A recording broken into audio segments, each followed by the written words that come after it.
வணக்கம், welcome to Chitra Murali's kitchen. இன்றைக்கி என்ன ரெசிபி பார்க்க போகிறோம் அப்படின்னா, பருப்பு பச்சடியும் அப்புறம் உருளைக்கிழங்கு கறியும் ரெண்டும் தான் பார்க்க போகிறோம். இதுக்கப்புறம் டிஃபன் பாக்ஸ்க்கு சென்னா ரைஸ் தான் கலக்க போகிறேன். ஸோ ஃபஸ்ட்டு பருப்பு பச்சடிக்கு வறுத்துக்க வேண்டிய சாமான் என்னென்னு பார்த்துருவோம். அதுக்கு முன்னாடி என்ன பண்ணோன்னா, ஒரு கரண்டி தோரம் பருப்பை நல்லா வாஷ் பண்ணிவிட்டு ஒரு 10 நிமிஷம் ஊற வச்சு அடுப்பில் குக்கர் எதில் வேக வைக்கிறீங்களோ குக்கரில் கொஞ்சம் எண்ணெய் விட்டு கொஞ்சமாக அதாவது பெரிய வெங்காயம் சின்ன சைஸில் எடுத்துக்கோங்க, 2 பல்லு பூண்டு எடுத்துக்கோங்க. ரெண்டுத்தையும் நல்லா வதக்கிட்டு கண்ணாடி மாதிரி வதக்கிட்டு இந்த ஊற வச்சுருக்க பருப்பையும் எடுத்து நல்லா மிக்ஸ் பண்ணிவிட்டு கொஞ்சம் மஞ்சள் பொடியும் தண்ணியும் விட்டு வேக வச்சு எடுத்து வச்சுக்கணும். நான் ஆல்ரெடி வேக வச்சு எடுத்து வச்சுருக்கேன், பாருங்கள்.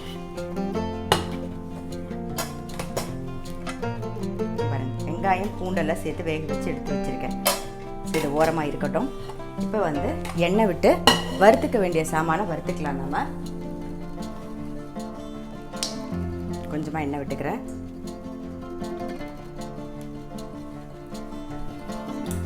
அதே மாதிரி இந்த பக்கமும் கொஞ்சம் எண்ணெய் விட்டு காய வச்சுக்கலாம்.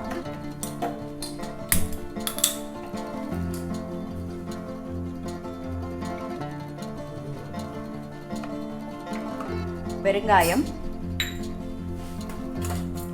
கடலைப்பருப்பு 1 டீஸ்பூன், தனியா ஒரு 1 டீஸ்பூன், காரத்துக்கு மிளகு ஒரு 1/2 டீஸ்பூன் மிளகு சேர்க்குறேன். அப்புறம் ஒரே ஒரு வரமிளகா, அரிசி ஒரு 1/2 டீஸ்பூன், பச்சரிசி நீங்கள் சாப்பாட்டு அரிசி எது வேணாலும் எடுத்துக்கலாம். 2 வெந்தயம் பாருங்கள், வெந்தயம் அவ்வளோதான். இதெல்லாம் வறுத்து எடுத்துக்கலாம். நாம் பாருங்கள் எல்லாம் வறுபட்டுருது. ஆஃப் பண்ணிடுறேன், ஆறினோடனே அரைச்சிக்கலாம். அதுக்குள்ளே இந்த பக்கம் எண்ணெய் விட்டது காஞ்செடுத்து நம்ம கடுகு 2 வெந்தயம் தாளிச்சிக்கலாம். அப்புறம் வெங்காயம், பெரிய வெங்காயம் சின்ன சைஸில் பொடியாக கட் பண்ணி எடுத்து வச்சுருக்கேன். ஸோ அதையும் சேர்த்துக்கலாம்.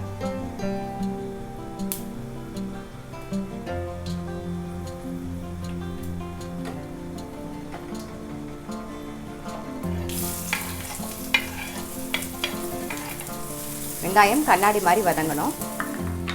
வெங்காயம் கண்ணாடி மாதிரி வதங்கிடுது. கொஞ்சமாக மஞ்சள் பொடியும் உப்பும் சேர்த்துக்கலாம். கொஞ்சம் மஞ்சள் பொடி, கொஞ்சம் உப்பு, அப்புறம் புளி தண்ணி ஒரு சின்ன நெல்லிக்காய் சைஸில் புளி கரைச்சி வச்சுட்டு அதையும் சேர்த்துறேன்.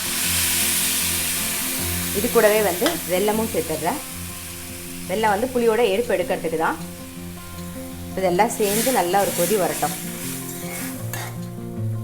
பருப்பு பச்சடிக்கு வறுத்து வச்சுருந்த சாமான் நல்லா ஆறிடுத்து கொஞ்சம் தண்ணி விட்டு அரைச்சி எடுத்துன்னு வந்தாச்சு நம்ம. ஸோ இந்த பக்கம் புளி தண்ணி கொதிச்சுட்டு இருக்கட்டும். இந்த பக்கம் பேனில் எண்ணெய் விட்டுக்கலாம். உருளைக்கிழங்கு கறி தான் பண்ண போகிறோம்.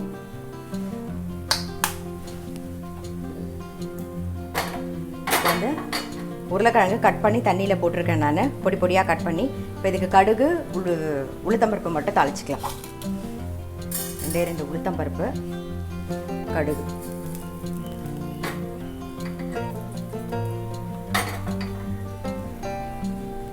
கருவேப்பிலை,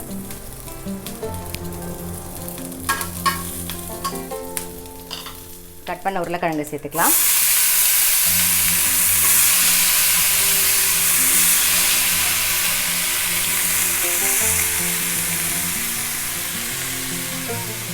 தேவையான உப்பு, அப்புறம் மஞ்சள் பொடி, இதெல்லாம் மிக்ஸ் பண்ணிவிட்டு சிம்மில் வச்சு அப்படியே மூடி வச்சுருவோம். நல்லா வெந்துடும்.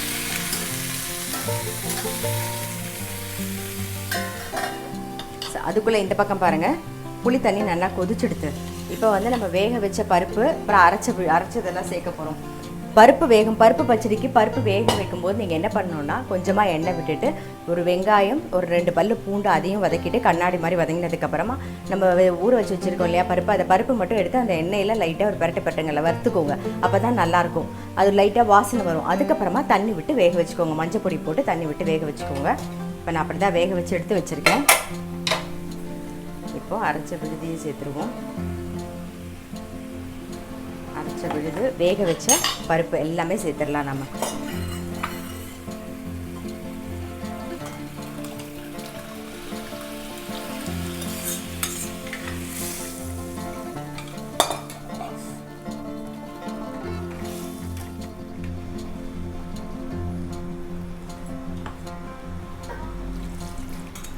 இந்த பருப்பு பச்சடி பார்த்திங்கன்னா அடிக்கடி வந்து எங்கள் மாமியார் பண்ணுவாங்க. இப்போ குழம்புக்கு தான் எதுவும் இல்லை அப்படின்னா இது பண்ணிங்கன்னா ரொம்ப நல்ல டேஸ்ட்டாக இருக்கும். இது வந்து நீங்கள் சுட சாதத்தில் நெய் விட்டு பிசைஞ்சு சாப்பிடும்போது நல்லாயிருக்கும். சப்பாத்திக்கு தொட்டுக்கிறதுக்குமே நல்லாயிருக்கும். அப்படி நீங்கள் தொட்டுண்டு, அதாவது சப்பாத்திக்கு தொட்டுண்டு சாப்பிட்டு பார்க்கலன்னா இன்றைக்கி ட்ரை பண்ணி பாருங்கள், ரொம்பவே நல்லாயிருக்கும். பார்த்தவொடனே பண்ணிடலாம். இது அவங்க ஆந்திராவில் இருக்கும்போது கற்றுண்டது, ரொம்ப டேஸ்ட்டாக இருக்கும். இதில் வந்து மிளகு காரம் இருக்கணும், வரமிளகா காரம் கொஞ்சம் கம்மியாக இருக்கணும், அவ்வளோதான். கொதிக்கட்டும்.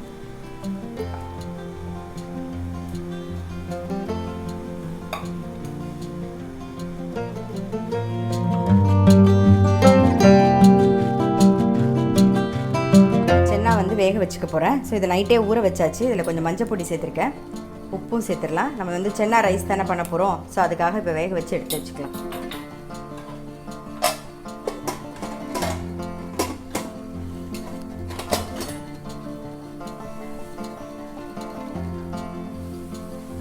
நடுவில் ஒரு வாட்டி கிளறி விடுவோம். பாருங்கள், உருளைக்கிழங்கே நல்லா வெந்துடும். தண்ணி விட்டு வேக வைக்கணும்னு எதுவுமே அவசியமே கிடையாது. உப்பு போட்டுட்டு நீங்கள் மூடி வச்சுட்டாலே போதும். ஒரு 2 நிமிஷம் இருக்கட்டும். உருளைக்கிழங்கு வந்து வெந்துடுத்தான்னு பார்க்கலாம். பாருங்கள், நல்லா வெந்துடுத்து. இப்போ என்ன பண்ண போகிறோன்னா காரம் மட்டும் சேர்த்துக்கலாம். ரெட் சில்லி பவுடர் சேர்த்துப்போம். இது கூடவே வந்து கொஞ்சம் பெருங்காய பொடியும் சேர்த்துக்கலாம்.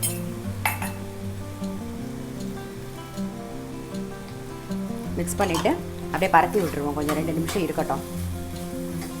மேலாக அரிசி மாவு தூவிட்டு அப்படியே பரத்தி வச்சுருவோம். நல்லா ரோஸ்ட் ஆகிடும். இது அப்படியே சிம்லேயே இருக்கட்டும். எப்பயுமே வேக வைக்கும்போது சிம்லேயே வச்சுக்கோங்க, நல்லா வெந்து வந்துடும். இது அப்படியே சிம்மில் இருந்ததுன்னா ரோஸ்ட் ஆகிடும். இந்த பக்கம் பருப்பு பச்சடி ரெடி ஆகிடுது, நல்லா கொதிச்செடுத்து. மேலாக அப்படியே கருவேப்பிலையை போட்டுட்டு நம்ம ஆஃப் பண்ண வேண்டியது தான். மூடி வச்சுருவோம். இப்போ இந்த பக்கம் வந்து நான் சென்னா ரைஸ்க்காக சென்னா வந்து வேக வச்சு எடுத்துக்க போகிறேன்.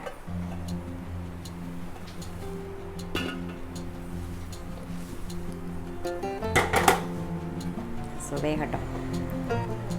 நான் சொன்ன மாதிரி தான் பருப்பு பச்சடி உருளைக்கிழங்கு வந்து ரொம்ப நல்ல காம்பினேஷன். இந்த பருப்பு பச்சடிக்கு வந்து நீங்கள் வந்து அப்பளாமோ வடாமோ தொட்டுன்னு சாப்பிட்டிங்கன்னா இன்னும் நல்லா டேஸ்ட்டாக இருக்கும். சுட சுட சாதத்தில் அதை நெய்யை விட்டு இது பிசைஞ்சு சாப்பிட்டிங்கன்னா ரொம்ப நல்லாயிருக்கும். நான் சொன்ன மாதிரி சப்பாத்திக்கு தொட்டுன்னு சாப்பிட்டு இது வரைக்கும் ட்ரை பண்ணலைன்னா டெஃபினட்டாக ட்ரை பண்ணி பாருங்கள், எல்லாருக்குமே ரொம்ப பிடிக்கும். நம்ம அடுத்தது சென்னா ரைஸ் பார்க்கலாம். சென்னா வேகிற வரைக்கும் வெயிட் பண்ணுவோம். நாம் உருளைக்கிழங்கு அப்படியே சிம்லேயே வச்சுட்டு அது அப்படியே ரோஸ்ட் ஆகிட்டு இருக்கட்டும். நீங்கள் உருளைக்கிழங்கு ரோஸ்ட் ஆகிட்டு ஸோ ஆஃப் பண்ணிடுறேன். இந்த பக்கம் சென்னாவும் வெந்துட்டு அதையும் நான் ஆஃப் பண்ணிடுறேன். இப்போ அடுத்து வந்து யோகா கிளாஸ் போயிட்டு வந்துட்டு அந்த டிஃபன் பாக்ஸ்க்கு வந்து ரைஸ் ரெடி பண்ண போகிறோம். ஸோ அப்போ பார்ப்போம். நான் மட்டும் யோகா கிளாஸ் முடிச்சுட்டு வந்து பார்க்குறேன்.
கிளாஸ் முடிஞ்சிட்டு இப்போ தான் வந்தேன். நம்ம வந்து சென்னா ரைஸ் தான் பண்ண போகிறோம். இன்றைக்கி வந்து இன்டர்நேஷ்னல் யோகா டே. எல்லாருக்கும் வந்து ஹாப்பி யோகா டே.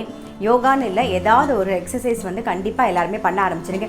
மோஸ்ட்லி எல்லாருமே பண்ணிகிட்ருக்கீங்க. அட்லீஸ்ட் ஒரு வாக்கிங்காவது பண்ணல, இது வரைக்கும் எக்ஸசைஸே பண்ணல அப்படிங்கிறவங்க அட்லீஸ்ட் ஒரு வாக்கிங்காவது பண்ண ஆரம்பிச்சிருங்க. நம்ம வந்து சென்னா ரைஸ் என்ன அப்படின்னு பார்த்துருவோம். அப்படியே இது வந்து எண்ணெய் விட்டுக்கலாம்.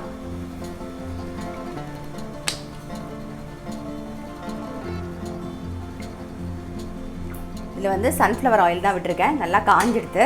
நம்ம வந்து 2 கிராம்பு, 1 பட்டை, ஏலக்காய், பிரிஞ்சி எல்லாம் சேர்த்துக்கலாம். இது கூடவே வந்து வெங்காயம், பச்சை மிளகாய், இஞ்சி, பூண்டு.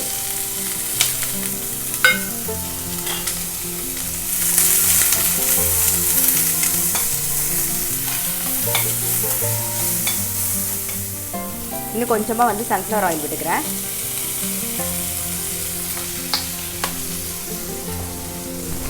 இந்த டிஃபன் பாக்ஸ்க்கு அந்த மாதிரி கொடுக்கும்போது கொஞ்சம் எண்ணெய் வந்து கொஞ்சம் கூடவே சேர்த்துக்கோங்க. உடனே சாப்பிட்றதா இருந்தால் அவசியம் இல்லை. பட் கொடுத்து அனுப்பும்போது, பேக் பண்ணி அனுப்பும்போது எதுவாக இருந்தாலுமே கொஞ்சம் கூட இருக்கட்டும். இது மாதிரி கொஞ்சம் வந்து காரம் அதெல்லாமே வந்து உப்பு, புளிப்பு, காரம்லாம் கொஞ்சம் கூட இருந்ததுன்னா ஊறும்போது வந்து கரெக்டாகிடும். நம்ம சீக்கிரம் கெட்டும் போகாது, அதனால தான். இல்லைன்னா டக்குன்னு கெட்டு போயிடும் இல்லையா? இப்போ வெயிலில் வந்து சீக்கிரமாக கெட்டு போய்டுறது, அதனால தான். இப்போ இது கூட வந்து கொஞ்சமாக புதினா இலை, கொஞ்சம் கொத்தமல்லி, மஞ்சள் பொடியும் சேர்த்துக்கலாம். நாம் கொஞ்சம் மஞ்சள் பொடி,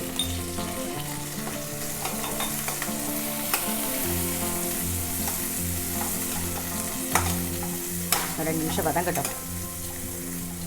1 வெங்காயம் சேர்த்துருக்கேன். ஸோ 2 தக்காளி கட் பண்ணி வச்சுருக்கேன். இப்போ அதை சேர்த்துக்கிறேன்.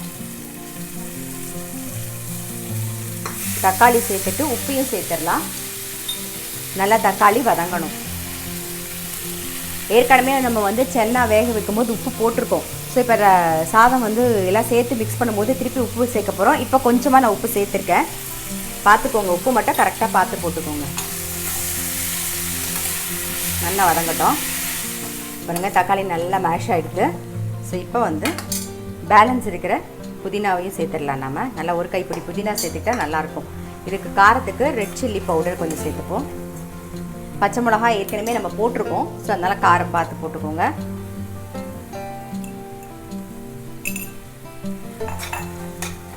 இது 2 நிமிஷம் வதங்கட்டும். வேக வச்ச சென்னா, அதுக்கப்புறம் கொஞ்சமாக வந்து கரம் மசாலா சேர்த்துக்கலாம்.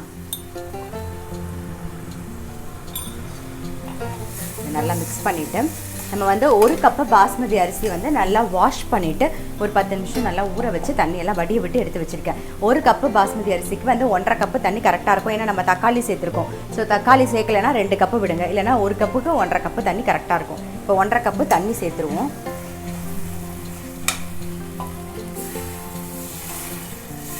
ஒரு கொதி வந்தவுடனே ஊற வச்ச பாஸ்மதி அரிசியை சேர்த்துடலாம். பாருங்க, தண்ணி கொதிக்க ஆரம்பிச்சிருக்கு. நம்ம ஊற வச்ச பாஸ்மதி அரிசியை சேர்த்துடலாம்.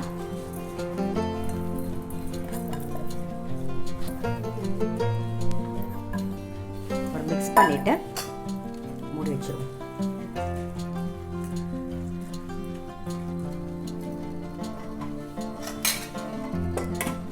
நான் எப்பயுமே சொல்கிற மாதிரி தான், ஹை ஃப்ளேமில் ஒரு விசில் விடுங்க. அப்புறம் சிம்மில் வச்சுட்டு ஒரு விசில் விடுங்க. அரிசி வந்து கரெக்டாக வெந்து பர்ஃபெக்டாக இருக்கும். ஸோ கவலையப்பட வேண்டாம். இப்போ ஹை ஃப்ளேமில் தான் வச்சுருக்கேன். நல்ல ஒரு விசில் வந்தோடனே சிம்மில் வச்சு இன்னொரு விசில் விட போகிறோம். இப்போ சிம்மில் வச்சு ஒரு விசில் விட்டுடலாம்.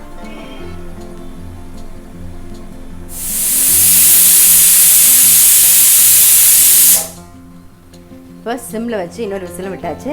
ஆஃப் பண்ணிடுறேன். ப்ரெஷர் அடங்கினதுக்கப்புறம் நம்ம பார்க்கலாம். பாருங்கள், ப்ரெஷர் அடங்கிடுது. நல்லா வெந்திருக்கு பார்த்தீங்களா? மேலாக கொத்தமல்லி போட்டுருவோம். அவ்வளோதான். ஒரு மிக்சிங் பண்ணால் போதும். உடையாமல் அப்படியே கலரி விடுங்க. ஸோ நம்மளுடைய சென்னா ரைஸும் ரெடி ஆகிடுது டிஃபன் பாக்ஸ்க்கு.